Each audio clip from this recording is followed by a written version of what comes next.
দর্শক, ৩ দফা দাবিতে প্রাথমিক সহকারী শিক্ষকদের আন্দোলনের খবর জানাতে এই মুহূর্তে সরাসরি যুক্ত হচ্ছেন সহকর্মী সাদ আহমেদ। সাদ, প্রাথমিক শিক্ষকদের আন্দোলনের সবশেষ অবস্থা কি জানাবেন?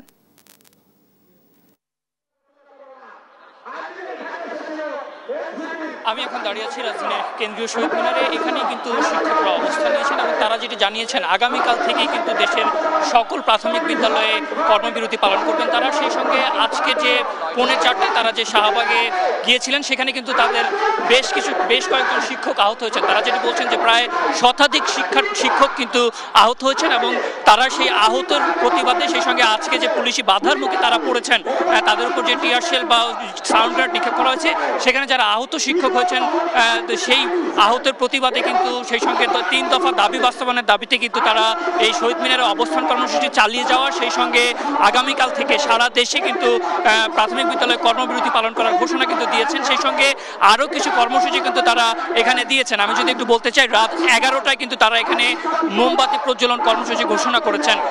শুরু থেকে যদি একটু বলতে চাই, বেশ কিছুদিন ধরেই কিন্তু 3 দফা দাবিতে এই কেন্দ্রীয় শহীদ মিনারে কিন্তু শিক্ষকরা অবস্থান করছিলেন। আজ বিকেল 4:45 দিকে কিন্তু তারা শাহবাগের দিকে রওনা হয় এবং সেখানে কিন্তু পুলিশি ব্যারিকেডের বাধায় কিন্তু তারা পড়ে। এক পর্যায়ে কিন্তু তাদেরকে সাউন্ড গ্রেনেড ও জলকামান নিক্ষেপ করে কিন্তু পুলিশ তাদেরকে ছত্রভঙ্গ করে দেয় এবং সেই ঘটনায় কিন্তু বেশ কয়েকজন শিক্ষক আহত হন এবং তারা কিন্তু ইতিমধ্যে কিন্তু ঢাকা মেডিকেলে কিন্তু চিকিৎসা নিচ্ছেন। এর পরপরই কিন্তু তারা আবার এসে শহীদ মিনারে জড় হন এবং এখানেই কিন্তু তারা তাদের যে পরবর্তী কর্মসূচি সেটি কিন্তু ঘোষণা করেন। তারা যেটি বলছেন যে আগামীকাল থেকে তারা সকল প্রাথমিক বিদ্যালয়ে তারা পাঠদান কর্মসূচি বন্ধ রাখবেন, কর্মবিরতি পালন করবেন।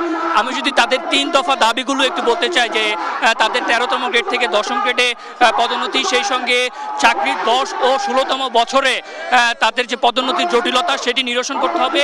সেই সঙ্গে জেলা পর্যায়ে পদোন্নতির দাবি কিন্তু তারা জানিয়েছেন এবং তারা যেটি বলছেন যে যতক্ষণ পর্যন্ত যে তাদের 3 দফা দাবি বাস্তবায়ন না হবে ততক্ষণ পর্যন্ত কিন্তু তারা তাদের এই আন্দোলন কিন্তু চালিয়ে যাবেন।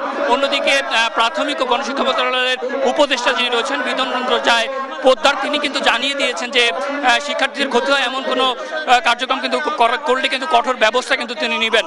তো এই ছিল কেন্দ্রীয় শহীদ মিনার থেকে আমার কাছে সর্বশেষ।